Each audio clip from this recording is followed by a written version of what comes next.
I've changed for the better this time. I thought I would never be fine.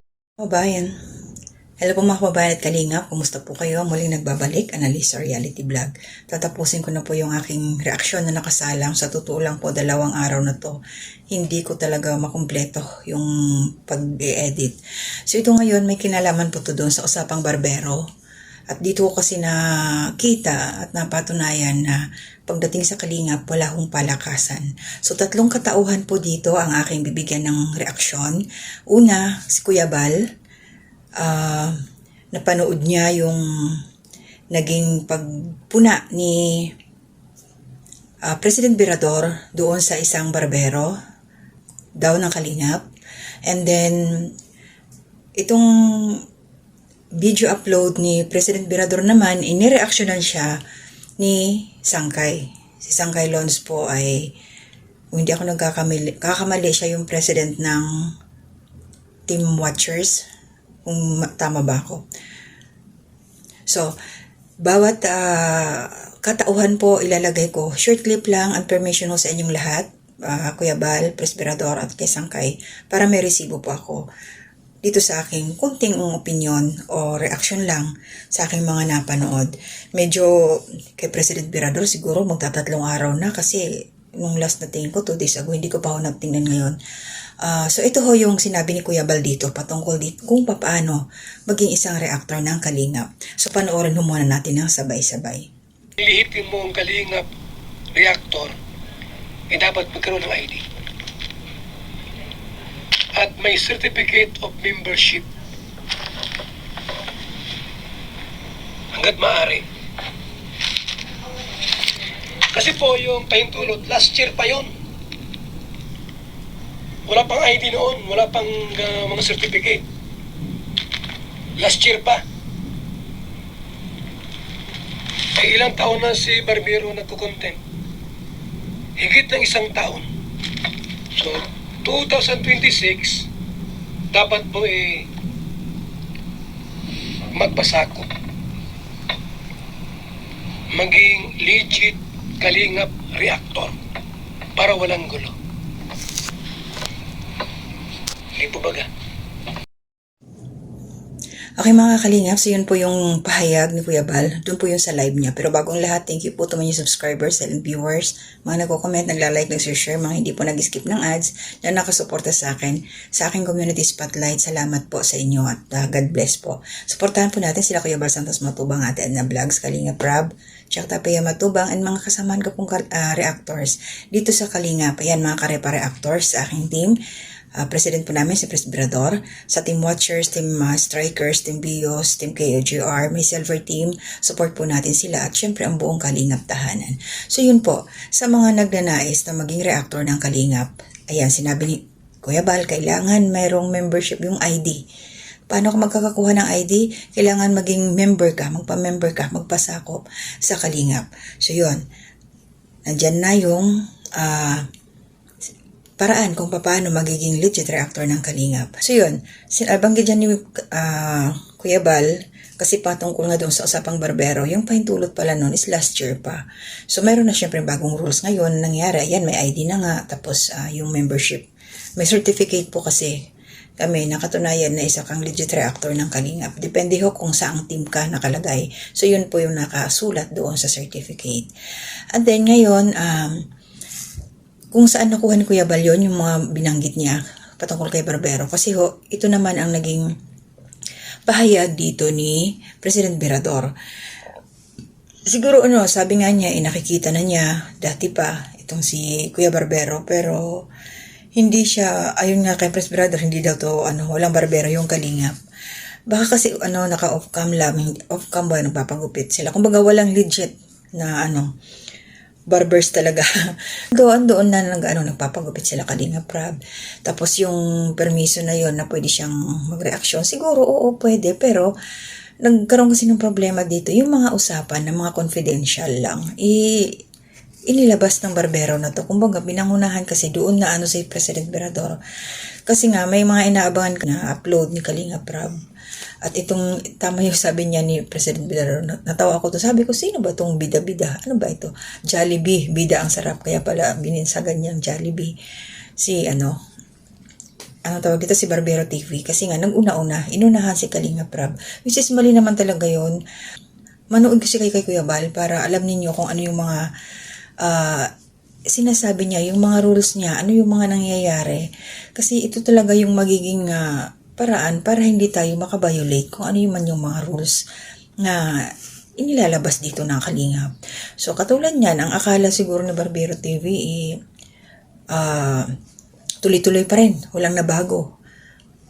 Kung ano yung iniwan niya noon, may isang taon, ganun pa rin hanggang ngayon. Siyempre, nagbabago Alam naman natin na bigla may sumusulpot na panibagong rules, magugulat na lang tayo. Kaya importante talaga maging updated tayo. So, kung hindi ka sigurado sa iyong mga sasabihin, sa iyong pagre-reaction, kailangan unahin mo nang manood, resibo talaga muna para walang sablay. No? So, ayun ang nangyari ngayon. Attach ko na lang po yung mga sinabi ni President Berador patungkol doon kay Barbero TV. And tataka tayo at mayroong bida-bida mga kaibigan, mga kalingap. May bida-bida si Kuya Barbero TV, mga kaibigan, mga kalingap. Ito mga kaibigan ay medyo matagal nang laging andito sa kalingap, nasa abroad pa ako. Ito ay nagko-content na sa kalingap doon sa Itrika pa. Sa Itrika ay nagko-content na ito, nakikita natin ito. So, paliwanag nito sa atin, mga kaibigan, ay barbero siya ng Kalingap. Barbero siya ng Kalingap. So, nung ako dumating dito, mga kaibigan, ay hinayaan natin or inaano natin. Pero wala akong barbero ang Kalingap, mga kaibigan. Walang barbero ang Kalingap. At ito na nga, mga kaibigan, nang lumabas na nga itong issue about sa EDSA, ay unang-unang siyang nag-post ng picture ni Beyonce, kung ano-ano yung mga in-upload niya, na alam natin, mga kaibigan, mga kalingap, na pinahahype ni Dr. Lab or ni Kalingap Prab yung premiere na yon kasi nga merong gagawin na strategy si Kalingap Prab at sina Dr. Lab at sila yung nagkakausap-usap dyan. okay mga kababayan, so hindi na kailangan pang i-highlight or i-explain ko pa kasi malinaw naman ho dyan yung sinabi ni President Berador. Puntahan nyo na lang po sa kanyang YouTube channel yung kabuuan ng video. So ito naman ho yung kay Sangkay. Hindi po ako nag-upload kahit tingnan nyo po sa aking sa aking vlog. Wala po. Ang po ay live, naka-live lang po ako nung nag-live po ako nung nakauwi na ako. Hindi po ako nagla-live nung behind nung nandun or what, no? At si Kalinga Prab pa nga nagsabi sa akin na bro, after ng gupitan natin yung mga behind the camera na mga video natin dito sa bahay is na lang, after na lang mga 24 hours to 1 day. So yung mga behind the camera, so walang problema yun sa akin, sabi ni Kalinga Prab. Sabi niya, okay bro, mas maganda nga yan, tulong ko yan sa'yo, sabi ni Kalinga Prab. Pero wala pa akong ina-upload na na video ng hindi po, po yun, parang po yun, pang surprise lang po, kasi ayaw ko po. Mga sangkay, mga kalinga, pati napanood yung video clips na aking kinuha mula ito dun sa live, ito kasi yun, may nakarating kasi sa akin, na sabi, tinatanong ako kung ito si Kuya Barbero TV ay kalingap daw ba? Kung member daw ba ito ng Karepa? Kasi nga may nakita nila itong post na ito ni Kuya Barbero TV. And na-curious ako, sabi ko, iimbestigahan ko kung ito nga ba siya ay member ng Karepa. Nagkataon na naka-live siya kahapon ng umaga. Pumasok ako sa kanyang live at tinanong ko kung siya nga ba ay member ng Karepa. And ito yung kanyang paliwanag. Hindi siya member ng Karepa pero may basbas sa kay Kalinga Prab lahat ng kanyang ginagawa. Lahat ng kanyang reactions, may basbas kay Kalinga Prab. And sabi ni Kalinga Prab, tulong na lang daw niya sa kay Barbero TV na para umangat naman yung kanyang channel, And lumalabas ho dito na ayon sa kanya, matagal na siyang kakilala nila Kuya Bal, Tapos, ayun, kilala rin siya nila Kalinga Prab. Pero para sa akin, hindi excuse yun. May rules na dapat sundin kahit kumbaga walang kamag-anak, walang palakasan. Sumunod ka talaga sa rules para fair din naman, di ba? Kasi yung iba, katulad namin, malalayo, sumusunod kami. Diba? So, yun lang yung sa akin, yun yung pahayag doon ni Sangkay. So, para sa akin, in short, kailangan alamin muna kung ano yung mga patakaran para hindi sumabit. Yun lang talagang importante. Tapos, mali din ho kasi na kesyo malakas ka sa mayor, pwede mo nang gawin kung ano yung gusto mo. Na akala mo, tama para sa'yo. Pero syempre, may mga sinusunod nga tayong mga, ang tawag dito, mga guide o patakaran ng grupo ni Kuya Bal. So, yun ang dapat natin sundin.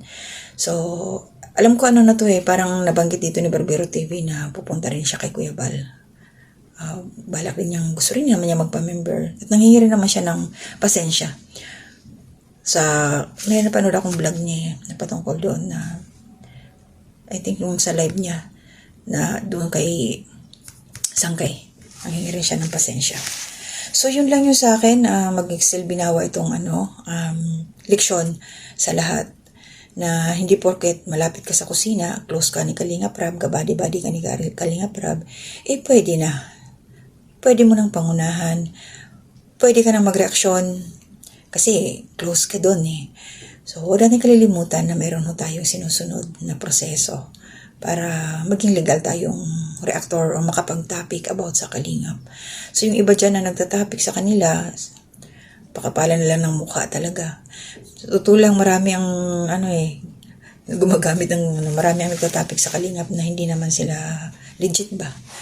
Pero ganoon talaga ang buhay. Pero para sa akin, nakakahiya yung ganun diba? Wala ka namang walang pahintulot. Okay lang kung hindi sinabi nila Kuya Bal na bawal, huwag magre-reaksyon yung mga walang mga ID, mga ganun, okay lang. Pero may may warning ba? May paalala, no? So kung nagpaalala ang ayun. So okay mga Kalingap, hanggang dito lang ako, no? Puntahan nyo na lang po yung channel nila Birador, ayan. Minsan kay Lons para dun sa mga resibo at sa kay Kuya Bal. Dun din po sa kanyang naging live. Ang title noon is President to President kay Kuya Bal. So hanggang dito na muna ako. Maraming salamat muli sa inyo. Mag-iingat po kayo palagi. Hindi na muna ako mag-shoutout ng individual. Ako po ay nakapila pang aking gawain. Grabe.